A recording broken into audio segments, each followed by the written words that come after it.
Hi friends, இன்றைக்கி நான் என்ன செய்ய போகிறேன்னா எக் நூடுல்ஸ் செய்ய போகிறேன். இதில் வந்து எல்லா வெஜிடபிள்ஸும் சேர்ந்து நான் செய்கிறேன். இது பசங்களுக்கு வந்து ஒரு ஹெல்த்தாக இருக்கும். இதை நம்ம செய்யும்போது பசங்க வந்து ரொம்ப விருப்பப்பட்டு சாப்பிடுவாங்க.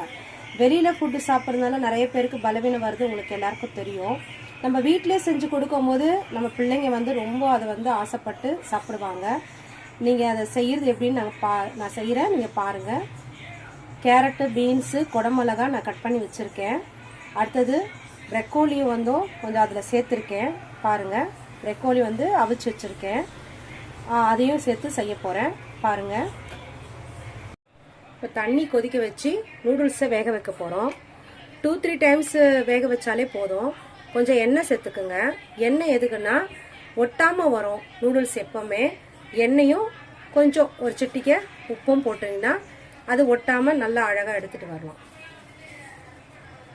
2-3 நிமிட்ஸ் தான், ரொம்ப நேரம் நீங்கள் வேக வச்சிடாதீங்க, அது குழஞ்சி போயிடும். இப்போ தண்ணி கொதிக்கும் போது நூடுல்ஸை போட்டுருங்க. கொஞ்சம் உப்பும் கொஞ்சம் எண்ணெயும் ஊற்றுனீங்கன்னா ஒட்டாமல் வரும். ரொம்ப நேரம் வேக வச்சிடாதீங்க, குழஞ்சிரும் நூடுல்ஸு. கொஞ்சம் பதமாக பார்த்து நீங்கள் எடுத்துருங்க. கொஞ்சம் நல்லா உதிரியாக இருந்தால் தான் நல்லாயிருக்கும் நூடுல்ஸ் செய்கிறதுக்கு.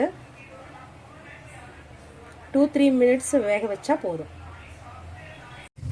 எறா ஃப்ரை பண்ணியிருக்கேன், ப்ரெக்கோலியும் ஃப்ரை பண்ணியிருக்கேன். டொமேட்டோ கெச்சப்பும் சில்லி கெச்சப்பும் கொஞ்சம் கலந்துக்கலாம். இப்போ நம்ம கேரட், பீன்ஸ், குடமிளகா எல்லாத்தையும் போட்டு வதக்கிக்கலாம். அடுத்தது காயெல்லாம் வதக்கியாச்சு. முட்டை போட்டு பொரிச்சிக்கலாம். தேவையான அளவு முட்டை போட்டு, முட்டை, மிளகு, உப்பு போட்டு பொரிச்சிக்கலாம். அப்புறம் வதக்கி வச்ச காயெல்லாம் கொட்டிடுங்க, எல்லாத்தையும் ஒன்று சேர்த்துடலாம்.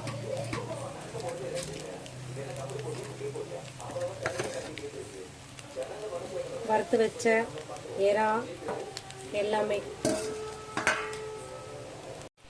பாருங்க, பார்க்குறதுக்கே ரொம்ப சூப்பராக இருக்கு இல்லையா? எறா, முட்டை, காய்கறிங்க எல்லாம் சேர்த்து சூப்பரான ஒரு டிஷ்ஷு தயாராக போகுது. ஓகே, இப்போ எக் நூடுல்ஸ் ரெடி. சர்வ் பண்ணி சாப்பிட்லாம். பிடிச்சிருந்தா லைக் பண்ணுங்கள். சூப்பரான எக் நூடுல்ஸ் தயாராகிடுச்சு, நம்ம சாப்பிட்லாம். பிடிச்சிருந்தா லைக் பண்ணுங்கள்.